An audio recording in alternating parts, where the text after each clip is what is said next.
नमस्कार दोस्तों, NISM series YouTube channel में आप लोगों का स्वागत है। आज हम NISM सीरीज 10A के चैप्टर 11 म्यूचुअल फंड्स को डिटेल में डिस्कस करने वाले हैं। बिल्कुल। अगर आपको प्रैक्टिस क्वेश्चंस चाहिए इस चैप्टर के, तो एक बार nismseries.com चेक कर लीजिए। वहां सारे चैप्टर्स के मॉक टेस्ट मिलेंगे, अनलिमिटेड टाइम्स प्रैक्टिस कर सकते हैं। बहुत काम आएगा एग्जाम के लिए। चलिए अब चैप्टर में आते हैं। बिल्कुल। तो देखिए, इमेजिन कीजिए कि एक आम इंसान रिलायंस, TCS और HDFC जैसी बड़ी कंपनियों में हिस्सेदारी खरीदना चाहता है। राइट। लेकिन उसकी जेब में सिर्फ 500 रुपए हैं। मतलब कागज पर देखा जाए तो ये मैथमेटिकली इम्पॉसिबल लगता है। हाँ, एकदम इम्पॉसिबल है सीधा शेयर्स खरीदना। राइट। लेकिन आज हम जिस फाइनेंशियल मशीनरी को डिकोड करने वाले हैं, वो इस असंभव सी लगने वाली चीज को करोड़ों इंडियंस के लिए मुमकिन बनाती है। बिल्कुल। और मैं तो कहूंगी कि एक फाइनेंशियल एडवाइजर के नजरिए से देखा जाए तो म्यूचुअल फंड वो फाउंडेशनल टूल है जिसके बिना कोई भी एडवाइजरी प्रैक्टिस अधूरी है। सही बात है। क्योंकि हर इंसान सीधा स्टॉक मार्केट में जाकर शेयर्स नहीं खरीद सकता ना। किसी के पास वो एक्सपर्टीज नहीं है, तो किसी के पास रोज मार्केट ट्रैक करने का टाइम नहीं है। टाइम तो वैसे भी किसी के पास नहीं है आजकल। एग्जैक्टली। तो म्यूचुअल फंड्स एक ऐसा बेहतरीन जरिया है जिससे कोई भी इन्वेस्टर इक्विटी, डेट, गोल्ड या रियल एस्टेट में बिना सीधे मार्केट के रिस्क में उतरे इन्वेस्ट कर सकता है। एक एक्सपर्ट फंड मैनेजर और रिसर्च टीम उनके पैसों को प्रोफेशनल तरीके से मैनेज करती है। सही बात है। लेकिन जब हम म्यूचुअल फंड के स्ट्रक्चर की बात करते हैं ना, तो मैंने देखा है अक्सर लोग सिर्फ AMC यानी एसेट मैनेजमेंट कंपनी का नाम जानते हैं। हाँ, ज्यादातर लोग सिर्फ फंड हाउस का नाम ही देखते हैं। राइट। पर असल में इसके पीछे पूरी एक कॉर्पोरेट मशीनरी काम करती है। तो मैं सोच रहा था कि अगर हम इसे एक कंपनी के स्ट्रक्चर से समझें तो शायद ज्यादा आसानी होगी स्टूडेंट्स के लिए। ये बहुत बढ़िया तरीका रहेगा। जैसे किसी भी कंपनी को शुरू करने के लिए एक फाउंडर होता है, वैसे ही म्यूचुअल फंड में स्पॉन्सर होता है, राइट, जो शुरुआत में कैपिटल लेकर आता है। एकदम सही एनालॉजी है। स्पॉन्सर वो प्रमोटर है जो फंड हाउस को शुरू करने का आइडिया और पैसा लाता है। लेकिन भारत में सेबी के यानी securities and exchange board of India के नियम बहुत सख्त है। रेगुलेशन तो टाइट है। बिल्कुल। सेबी कहता है कि स्पॉन्सर सीधा आम जनता का पैसा मैनेज नहीं कर सकता, इसमें कॉन्फ्लिक्ट ऑफ इंटरेस्ट हो सकता है। अच्छा, तो फिर वो पैसा कौन मैनेज करेगा? इसीलिए स्पॉन्सर को ट्रस्टीज अपॉइंट करने पड़ते हैं। ये बहुत इंपॉर्टेंट स्टेप है। तो क्या हम ट्रस्टीज को एक तरह से बोर्ड ऑफ डायरेक्टर्स मान सकते हैं? मतलब जिनका इकलौता काम शेयर होल्डर्स या कहें कि यहाँ पर इन्वेस्टर्स के हितों की रक्षा करना है? 100%। ट्रस्टीज का काम डे टू डे ट्रेडिंग करना नहीं है। उनका काम ये देखना है कि कहीं AMC कोई ऐसा कदम तो नहीं उठा रही जिससे इन्वेस्टर्स का नुकसान हो। वो एक वॉचडॉग की तरह काम करते हैं। मतलब वो नजर रखते हैं पूरी एक्टिविटी पर। बिल्कुल। और फिर इन ट्रस्टीज की निगरानी में असल में फंड को मैनेज करने के लिए AMC बनाई जाती है। यही AMC फंड मैनेजर्स को हायर करती है, NFO यानी न्यू फंड ऑफर लाती है और तय करती है कि पैसा किन शेयर्स या बॉन्ड्स में इन्वेस्ट होगा। ओके, समझ गया। लेकिन एक डाउट है यहाँ। हाँ, बताइए। अगर AMC के पास ही सारा पैसा और सारे शेयर्स रहेंगे, तो कल को अगर AMC बंद हो गई या कोई फ्रॉड हो गया, तो इन्वेस्टर्स का पैसा तो डूब जाएगा ना। बहुत ही वैलिड पॉइंट है। और यहीं पर एंट्री होती है कस्टोडियन की। अच्छा, कस्टोडियन। हाँ, AMC कभी भी शेयर्स या बॉन्ड्स को अपने पास नहीं रखती। वो सारे एसेट्स एक आजाद एंटिटी के पास सुरक्षित रखे जाते हैं, जिसे कस्टोडियन कहते हैं। आप इसे एक बहुत बड़ी तिजोरी समझ लीजिए। मतलब AMC सिर्फ दिमाग लगा रही है, लेकिन शेयर्स और पैसा कस्टोडियन की तिजोरी में है। एग्जैक्टली। इसके अलावा एक और बहुत जरूरी हिस्सा है इस मशीन का, R&T एजेंट्स यानी registrar and transfer agents. R&T agents मतलब जो सारा रिकॉर्ड और डेटा मेंटेन करते हैं, जैसे CAMS या KFinTech हो गए। बिल्कुल सही पकड़ा आपने। लाखों इन्वेस्टर्स हर रोज पैसा डाल रहे हैं, निकाल रहे हैं। किसी का KYC अपडेट होना है, किसी का बैंक अकाउंट चेंज होना है। हाँ, वो सब एडमिन वर्क तो बहुत होता होगा। राइट। तो ये सारा ऑपरेशनल और एडमिनिस्ट्रेटिव काम R&T एजेंट संभालते हैं। इससे फायदा ये होता है कि AMC का फोकस सिर्फ और सिर्फ इन्वेस्टमेंट और रिसर्च पर रहता है। ये स्ट्रक्चर तो बहुत सॉलिड है यार। और अगर किसी इन्वेस्टर को किसी पर्टिकुलर फंड की पूरी जन्म कुंडली निकालनी हो, मतलब उसका ऑब्जेक्टिव क्या है, रिस्क कितना है, फीस कितनी है, तो उसके लिए SID और KIM होते हैं। राइट। SID यानी स्कीम इन्फॉर्मेशन डॉक्यूमेंट और KIM यानी की इन्फॉर्मेशन मेमोरेंडम। इनसे बेहतर कुछ नहीं है। बिल्कुल। ये डॉक्यूमेंट्स AMC की वेबसाइट पर हमेशा मौजूद रहते हैं और इन्वेस्टमेंट का हर एक रूल इनमें क्रिस्टल क्लियर लिखा होता है। स्टूडेंट्स को ये फुल फॉर्म्स याद रखने चाहिए। हाँ, एग्जाम में पक्का पूछते हैं ये। अब स्ट्रक्चर तो समझ आ गया, लेकिन एक बहुत ही प्रैक्टिकल सवाल खड़ा होता है। क्या? जब लाखों लोग एक ही पूल में पैसा डाल रहे हैं, तो हर दिन उस पैसे की वैल्यू कैसे तय होगी और किसी एक इंसान को उसका हिस्सा कैसे मिलेगा? यहीं पर यूनिट्स का कॉन्सेप्ट आता है। देखिए, इसे ऐसे समझते हैं कि मान लीजिए किसी फंड में टोटल 100 रुपए जमा है। और उसे 1000 छोटे छोटे हिस्सों में बांट दिया गया है, तो हर हिस्से की कीमत 10 रुपए हो गई।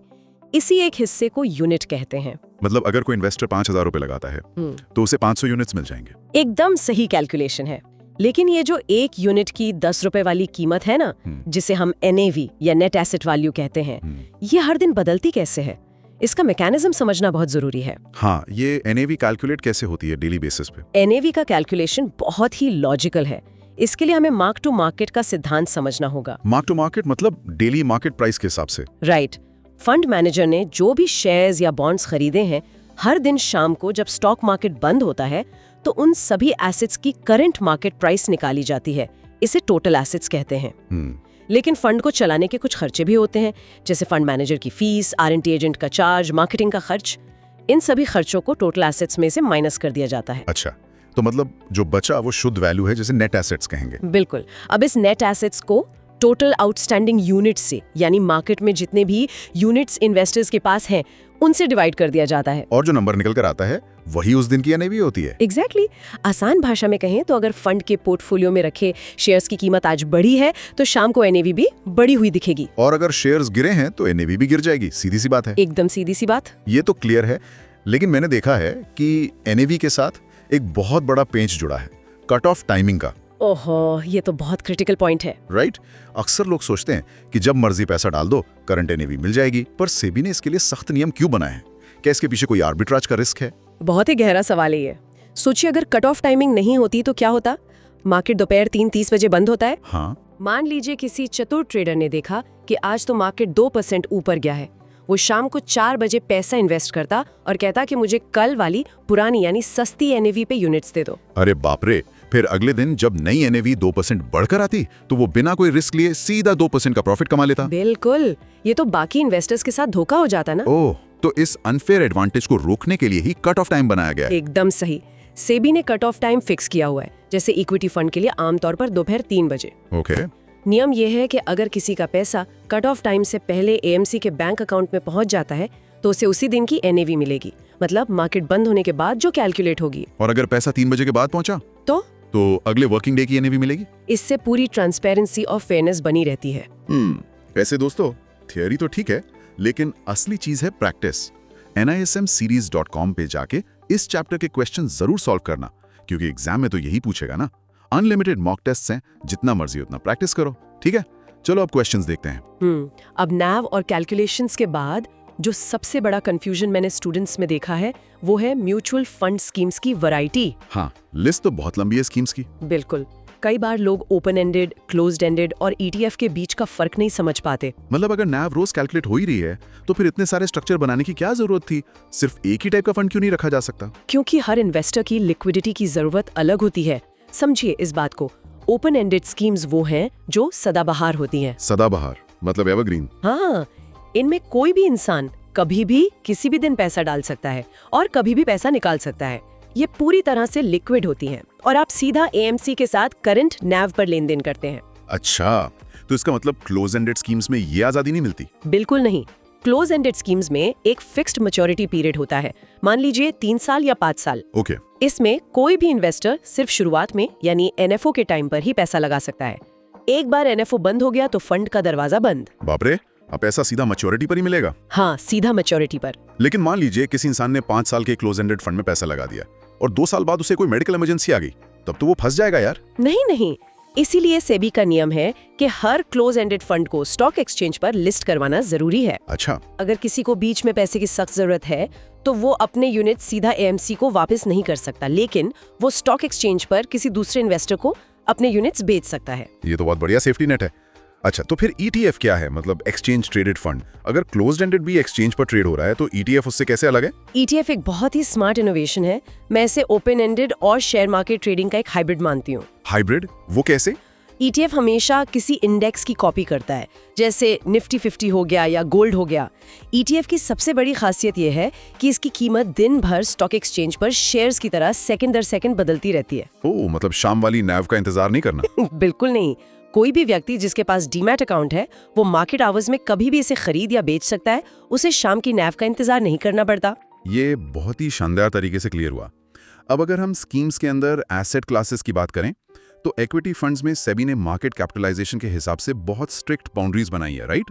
ताकि कोई फंड मैनेजर इन्वेस्टर्स को गुमराह ना कर सके। हाँ, AMFI association of mutual funds in India हर 6 महीने में एक लिस्ट निकालता है। नियम एकदम साफ है। क्या नियम है? लार्ज कैप फंड्स को अपना ज्यादातर पैसा उन कंपनियों में लगाना होगा जो मार्केट वैल्यू के हिसाब से टॉप 100 में आती हैं। मतलब रैंक 1 से लेके 100 तक। एग्जैक्टली ये कंपनियां बहुत स्टेबल होती हैं। और मिड कैप और स्मॉल कैप का क्राइटेरिया क्या है फिर? मिड कैप फंड्स के लिए नियम है कि उन्हें 101 से लेके 250th रैंक वाली कंपनियों में पैसा लगाना है। इनमें ग्रोथ पोटेंशियल ज्यादा होता होगा। हाँ, पर रिस्क भी लार्ज कैप से ज्यादा है। और small cap funds 251st rank से शुरू होने वाली बाकी सभी छोटी कंपनियों में इन्वेस्ट करते हैं। यहाँ रिटर्न बहुत बन सकता है, लेकिन वॉलेटिलिटी यानी उतार चढ़ाव बहुत भयंकर होता है। एकदम सही। इसके अलावा मल्टी कैप और फ्लेक्सी कैप फंड्स भी होते हैं, जहां फंड मैनेजर को आजादी होती है कि वो किसी भी साइज की कंपनी में पैसा लगा सके। पर एक कैटेगरी है जिसे हम इग्नोर नहीं कर सकते यार, ELSS यानी इक्विटी लिंक्ड सेविंग स्कीम। ये फंड भारत में इतना पॉपुलर क्यों है? सिर्फ टैक्स बचाने के लिए? देखिए, टैक्स बचाना इसका सबसे बड़ा सेलिंग पॉइंट है। ELSS में सेक्शन 80C के तहत 1.5 लाख रुपए तक की छूट मिलती है, लेकिन इसकी सबसे बड़ी खूबी इसका 3 साल का लॉक इन पीरियड है। पर लॉक इन को तो लोग नेगेटिव मानते हैं ना, ये खूबी कैसे हुई? क्योंकि इक्विटी मार्केट शॉर्ट टर्म में बहुत वॉलेटाइल होता है। अगर मार्केट 10% गिर जाए तो आम इंसान घबराकर पैसे निकाल लेता है और नुकसान कर बैठता है। हाँ, पैनिक सेलिंग। इसे रोकता है। एक तरह से ये सरकार की तरफ से फर्स्ट डिसिप्लिन है जो लंबे समय में वेल्थ क्रिएट करने में मदद करता है। ये पर्सपेक्टिव बहुत ही कमाल का है।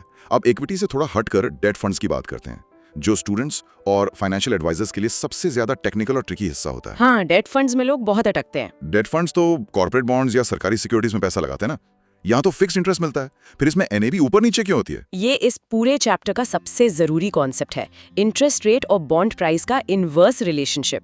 स्टूडेंट्स इसे बहुत ध्यान से समझें। मार्केट में जब भी इंटरेस्ट रेट जैसे RBI का रेपो रेट बदलते हैं तो पुराने बॉन्ड्स की कीमत पर सीधा असर पड़ता है। दोनों एक दूसरे के उल्टे चलते हैं। इसको किसी प्रैक्टिकल एग्जाम्पल से डिकोड करते हैं। बिल्कुल। यानी हर साल 80 रुपए पक्के।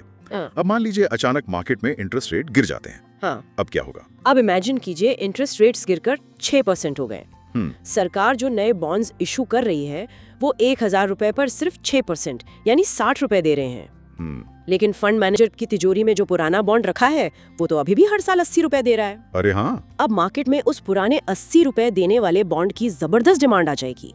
लोग कहेंगे हमें 60 रुपए वाला नया बॉन्ड नहीं चाहिए, हमें ये 80 रुपए वाला पुराना बॉन्ड दे दो। तो इस भारी डिमांड की वजह से उस 1000 रुपए वाले पुराने बॉन्ड की कीमत मार्केट में बढ़कर 1050 या 1100 रुपए हो जाएगी। बिल्कुल। और क्योंकि फंड मैनेजर के पोर्टफोलियो में रखे बॉन्ड की कीमत बढ़ गई है तो मार्क टू मार्केट नियम के तहत उस डेट फंड की NAV भी तुरंत बढ़ जाएगी। वाह, इसीलिए कहते हैं कि जब भी अर्थव्यवस्था में इंटरेस्ट रेट गिरते हैं तो लॉन्ग टर्म डेट फंड्स बहुत तगड़ा रिटर्न देते हैं। एग्जैक्टली। और अगर इंटरेस्ट रेट बढ़ जाए तो इसका उल्टा होगा और डेट फंड की NAV गिर भी सकती है। ये एक्सप्लेनेशन वाकई में किसी भी डाउट को खत्म कर देने वाला है। और जो लोग इक्विटी का रिस्क और डेट की सेफ्टी दोनों चाहते हैं उनके लिए हाइब्रिड फंड्स का ऑप्शन हमेशा खुला रहता है। हाँ, जैसे कंजर्वेटिव हाइब्रिड जिसमें पैसा डेट में ज्यादा रहता है, और अग्रेसिव हाइब्रिड जहां इक्विटी का पल्ला भारी रहता है। और आर्बिट्राज फंड्स भी तो होते हैं ना, जो कैश और फ्यूचर्स मार्केट के बीच के प्राइस डिफरेंस का रिस्क फ्री फायदा उठाते हैं। सही कहा। अब थ्योरी और स्कीम समझने के बाद अगर कोई प्रैक्टिकली पैसा लगाने जाए तो फॉर्म भरते वक्त सबसे पहला सवाल आता है डायरेक्ट प्लान या रेगुलर प्लान। हाँ, ये बहुत कंफ्यूजिंग होता है शुरू में। फंड एक ही है, फंड मैनेजर एक ही है, पोर्टफोलियो भी वही है, तो फिर 2 अलग अलग प्लान्स क्यों? इसका सीधा सा जवाब है एक्सपेंस रेशियो, यानी फंड को चलाने का खर्च। अच्छा। डायरेक्ट प्लान पूरी तरह से डू इट योरसेल्फ या DIY मॉडल है। कोई व्यक्ति सीधा AMC की वेबसाइट या ऐप पर गया और बिना किसी ब्रोकर या एडवाइजर के इन्वेस्ट कर दिया। तो क्योंकि बीच में कोई मिडलमैन नहीं है इसलिए AMC को कोई कमीशन नहीं देना पड़ता। नतीजा, डायरेक्ट प्लान का एक्सपेंस रेशियो कम होता है और लंबे समय में रिटर्न थोड़ा ज्यादा मिलता है। लेकिन हर इंसान के पास मार्केट की समझ या समय नहीं होता ना। लाखों लोग ऐसे हैं जिन्हें ये नहीं पता कि उनकी उम्र और रिस्क प्रोफाइल के हिसाब से कौन सा फंड सही रहेगा। ऐसे लोगों के लिए रेगुलर प्लान होता है। इसमें एक सर्टिफाइड डिस्ट्रीब्यूटर या एडवाइजर उनकी मदद करता है। वो KYC करवाता है, पोर्टफोलियो रिव्यू करता है और सही फंड चुनने में गाइड करता है। और इस सर्विस के बदले फंड हाउस उस एडवाइजर को एक छोटा सा कमीशन देता है जो फंड के एक्सपेंस रेशियो में जुड़ा होता है। इसीलिए रेगुलर प्लान का खर्च थोड़ा ज्यादा होता है। एकदम सही। अब बात करते हैं इन्वेस्टमेंट के तरीकों की। सिस्टमैटिक ट्रांजैक्शंस ने म्यूचुअल फंड्स की दुनिया को बदल कर रख दिया है। SIP तो आज भारत के हर घर का हिस्सा बन चुका है, मतलब सिस्टमैटिक इन्वेस्टमेंट प्लान। लेकिन SIP काम कैसे करता है? इसके पीछे का जादू है रूपी कॉस्ट एवरेजिंग। इसे थोड़ा मैथमेटिकली ब्रेक डाउन करते हैं। मान लीजिए किसी ने 5000 रुपए महीने की SIP शुरू की। जब मार्केट लाइफ टाइम हाई पर है और NAV 100 रुपए चल रही है तो उस इंसान को सिर्फ 50 यूनिट्स मिलेंगे। लेकिन अचानक से मार्केट क्रैश हो गया, तब क्या? यही तो एसआईपी की सबसे बड़ी ताकत है। मार्केट क्रैश हुआ, मान लीजिए एनएवी गिरकर 50 रुपए आ गई। ओके, इंसान के बैंक से तो वही 5,000 रुपए कटेंगे, लेकिन इस बार 50 रुपए की सस्ती एनएवी पर उसे 100 यूनिट्स मिल जाएंगे। मतलब जब चीजें महंगी थीं तो ऑटोमेटिकली कम खरीदारी हुई, और जब चीजें सस्ती हुई तो बिना कोई दिमाग लगाए ज्यादा खरीदारी हो गई। राइट। लंबे समय में प्रति यूनिट जो खरीद की कीमत है वो एवरेज आउट होकर काफी नीचे आ जाती है। इंसान को मार्केट टाइम करने की टेंशन ही खत्म। और जैसे एसआईपी इन्वेस्ट करने के लिए है, वैसे ही एसडब्ल्यूपी यानी सिस्टमैटिक विड्रॉल प्लान पैसा निकालने का एक बहुत ही अनुशासित तरीका है। हाँ, अक्सर जो लोग रिटायर हो जाते हैं उन्हें हर महीने घर चलाने के लिए एक फिक्स्ड इनकम चाहिए होती है। तो वो अपना पूरा पैसा फंड में रखकर एसडब्ल्यूपी सेट कर देते हैं। हर महीने एक तय तारीख पर कुछ यूनिट्स अपने आप बिक जाते हैं और पैसा सीधे बैंक खाते में आ जाता है। इसके साथ ही एक बहुत ही स्मार्ट टूल है एसटीपी यानी सिस्टमैटिक ट्रांसफर प्लान। ये रिस्क मैनेजमेंट का मास्टर स्ट्रोक है। वो कैसे? मान लीजिए किसी ने अपनी प्रॉपर्टी बेची और उसे अचानक 50 लाख रुपए मिल गए। अगर वो पूरा 50 लाख एक झटके में इक्विटी फंड में डाल दे और अगले ही हफ्ते कोई ग्लोबल क्राइसिस आ जाए जिससे मार्केट 20% गिर जाए, तो सीधा 10 लाख का नुकसान। ये तो बहुत बड़ा रिस्क है। तो इससे बचने के लिए वो एसटीपी का इस्तेमाल करेगा। वो पूरा 50 लाख एक सुरक्षित लिक्विड फंड में, जो एक तरह का डेट फंड है, वहां पार्क कर देगा, जहां उसे बैंक एफडी के आसपास का सेफ रिटर्न मिलता रहेगा। बिल्कुल। फिर वो एक एसटीपी सेट करेगा कि हर महीने लिक्विड फंड से 1 लाख रुपए निकले और इक्विटी फंड में ट्रांसफर हो जाए। वाह, इससे उसका एक मुश्त पैसा मार्केट के रिस्क से बच गया, और वो पैसा हर महीने धीरे धीरे इक्विटी में जाकर एसआईपी वाला रुपी कॉस्ट एवरेजिंग का फायदा भी उठाने लगा। एकदम परफेक्ट एनालिसिस। ये सारे कॉन्सेप्ट्स तो बहुत लॉजिकल हैं यार, लेकिन चैप्टर के अंत की ओर आते आते दो ऐसे टॉपिक्स हैं जहां मैंने देखा है अक्सर अच्छे स्टूडेंट्स उलझ जाते हैं। हाँ, कुछ डाउट्स तो हमेशा रहते हैं। कौन से टॉपिक्स हैं? पहला डाउट जो मैं उठाना चाहूंगा वो है वैल्यू एवरेजिंग। सुनने में ये एसआईपी जैसा लगता है, पर क्या वैल्यू एवरेजिंग इन्वेस्टमेंट का कोई अलग ही लेवल है? देखिए, वैल्यू एवरेजिंग वाकई में थोड़ा एडवांस्ड कॉन्सेप्ट है। इसे ऐसे समझिए, नॉर्मल सिप में आपका इन्वेस्टमेंट अमाउंट फिक्स रहता है, हाँ। जैसे हर महीने 5,000 रुपए। लेकिन वैल्यू एवरेजिंग में आपका टारगेट पोर्टफोलियो वैल्यू फिक्स रहता है। मतलब हर महीने मुझे तय करना होगा कि मेरे पोर्टफोलियो की टोटल वैल्यू कितनी बढ़नी चाहिए। एग्जैक्टली। चलिए एक 3 महीने का टाइमलाइन लेते हैं। मान लीजिए किसी ने तय किया कि मेरे पोर्टफोलियो की वैल्यू हर महीने 10,000 रुपए से बढ़नी चाहिए। ठीक है, समझ गया। तो पहले महीने उसने 10,000 रुपए डाली। हाँ। दूसरे महीने उसका टारगेट है कि टोटल वैल्यू 20,000 होनी चाहिए। ओके। लेकिन मार्केट बुरी तरह गिर गया और उसके पहले महीने वाले 10,000 की वैल्यू गिरकर 9,000 रह गई। ओहो। अब दूसरे महीने के अंत में उसे 20,000 के टारगेट तक पहुंचना है। ओह, तो चूंकि उसके पास अभी सिर्फ 9,000 की वैल्यू है, उसे 20,000 तक पहुंचने के लिए इस बार 11,000 रुपए अपनी जेब से इन्वेस्ट करने पड़ेंगे। बिल्कुल सही पकड़ा आपने। मार्केट गिरा तो वैल्यू एवरेजिंग ने उस व्यक्ति को मजबूर कर दिया कि वो सस्ते मार्केट में ज्यादा पैसा यानी 11,000 रुपए लगाए। अच्छा, अब मान लीजिए तीसरे महीने मार्केट ने जबरदस्त बाउंस बैक किया और उसकी 20,000 की वैल्यू अपने आप बढ़कर 26,000 हो गई। और तीसरे महीने का टारगेट क्या था? 30,000। तो अब उसे 30,000 तक पहुंचने के लिए सिर्फ 4,000 रुपए ही इन्वेस्ट करने पड़ेंगे। एकदम सही। ये तो कमाल है। मतलब जब मार्केट महंगा हो गया तो इस सिस्टम ने इन्वेस्टमेंट अमाउंट अपने आप घटाकर 4,000 कर दिया। ये तो एसआईपी से भी ज्यादा एग्रेसिव तरीके से सस्ते में खरीदवाता है। हाँ, लेकिन इसमें दिक्कत ये है कि मार्केट क्रैश के टाइम इंसान के पास ज्यादा पैसा इन्वेस्ट करने के लिए कैश मौजूद होना चाहिए। ये बात भी है। अब दूसरा जो डाउट अक्सर आता है वो है डिविडेंड रीइन्वेस्टमेंट और डीटीपी यानी डिविडेंड ट्रांसफर प्लान के बीच का फर्क। हाँ, ये भी बहुत कंफ्यूजिंग लगता है कई बार। इसे कैसे सिंपल करें? बहुत ही सिंपल है। मान लीजिए फंड हाउस ने 1,000 रुपए का डिविडेंड डिक्लेयर किया। डिविडेंड रीइन्वेस्टमेंट के ऑप्शन में वो 1,000 रुपए किसी के बैंक अकाउंट में नहीं आएंगे। तो कहाँ जाएंगे? बल्कि एएमसी उसी 1,000 रुपए से उसी स्कीम की कुछ और यूनिट्स खरीदेगी और उस व्यक्ति के पोर्टफोलियो में जोड़ देगी। अच्छा, मतलब पैसा उसे फंड के अंदर गोल गोल घूमकर कंपाउंड हो रहा है। राइट। और डीटीपी में क्या होता है? डीटीपी में वो 1,000 रुपए का डिविडेंड उस ओरिजिनल स्कीम से तो बाहर निकलेगा, पर बैंक में जाने के बजाय किसी दूसरी टारगेट स्कीम में चला जाएगा। उदाहरण के तौर पर किसी अग्रेसिव इक्विटी फंड से डिविडेंड निकला और ऑटोमेटिकली एक शांत सुरक्षित डेट फंड में इन्वेस्ट हो गया। वाह, ये उन लोगों के लिए बेहतरीन है जो अपना प्रॉफिट इक्विटी से निकालकर सुरक्षित जगह पार्क करते रहना चाहते हैं। बिल्कुल। क्या बात है, सारे कॉन्सेप्ट्स एकदम क्रिस्टल क्लियर हो गए हैं यार। तो चलिए एग्जाम से पहले दिमाग में क्या क्या छपा होना चाहिए उसका एक रैपिड फायर रिवीजन कर लेते हैं। बिल्कुल। तो पॉइंट नंबर 1, म्यूचुअल फंड का कॉर्पोरेट स्ट्रक्चर। सेबी रेगुलेटर है, स्पॉन्सर प्रमोटर है, ट्रस्टीज निवेशकों के अधिकारों के रक्षक हैं और एएमसी असली मैनेजमेंट करती है। पॉइंट नंबर 2, एनएवी कैलकुलेशन का फॉर्मूला। एनएवी हमेशा total assets minus expenses divided by outstanding units होता है। और कट ऑफ टाइमिंग आर्बिट्राज को रोकने के लिए बनाई गई है। सही। पॉइंट नंबर 3, मार्केट कैपिटलाइजेशन की रैंकिंग। AMFI लिस्ट के हिसाब से 1 से 100 लार्ज कैप, 101 से 250 मिड कैप और 251 से आगे वाली कंपनियां स्मॉल कैप में आती हैं। और हाँ, ELSS में 3 साल का लॉक इन होता है। बिल्कुल। अब पॉइंट नंबर 4, डेट फंड्स का सबसे बड़ा नियम। इंटरेस्ट रेट और बॉन्ड प्राइस में इनवर्स रिलेशन यानी उल्टा रिश्ता होता है। इंटरेस्ट रेट गिरेंगे तो पुराने बाउंड्स महंगे होंगे और डेट फंड्स तगड़ा रिटर्न देंगे। और आखिरी point 5, direct versus regular plan का अंतर। डायरेक्ट में कोई डिस्ट्रीब्यूटर कमीशन नहीं होता, इसलिए एक्सपेंस रेशियो कम होता है। और SIP का जादू रूपी कॉस्ट एवरेजिंग के सिद्धांत पर काम करता है। बेहतरीन। मुझे लगता है इसके बाद इस चैप्टर का कोई भी टेक्निकल से टेक्निकल सवाल आ जाए, स्टूडेंट्स पूरे कॉन्फिडेंस के साथ उसे सॉल्व कर लेंगे। मुझे भी यही लगता है, लेकिन इस एपिसोड को खत्म करने से पहले मैं सोचने के लिए एक बहुत ही गहरी बात छोड़ना चाहती हूँ। हाँ बताइए। हमने वैल्यू एवरेजिंग और SIP की बात की। ये सिस्टम मार्केट गिरने पर हमसे ज्यादा पैसे इन्वेस्ट करवाते हैं ताकि हम सस्ते में खरीद सकें। कागज पर ये मैथ्स बहुत शानदार लगता है, बिल्कुल लगता है। लेकिन जरा सोचिए, जब मार्केट सच में क्रैश कर रहा होता है, न्यूज चैनल्स पर पैनिक होता है, पोर्टफोलियो लाल रंग में दिख रहा होता है, तो क्या एक आम इंसान की साइकोलॉजी उसे उस गिरते हुए मार्केट में अपनी जेब से और पैसा लगाने देती है? बहुत मुश्किल है। लोग तो डर कर सब कुछ बेच देना चाहते हैं। राइट। शायद हमें SIP, STP और वैल्यू एवरेजिंग जैसी ऑटोमेटिक मशीनों की जरूरत सिर्फ वेल्थ बनाने के लिए नहीं पड़ती। हमें इनकी जरूरत इसलिए पड़ती है क्योंकि इंसान का दिमाग और उसके इमोशंस ही उसके मुनाफे के सबसे बड़े दुश्मन हैं।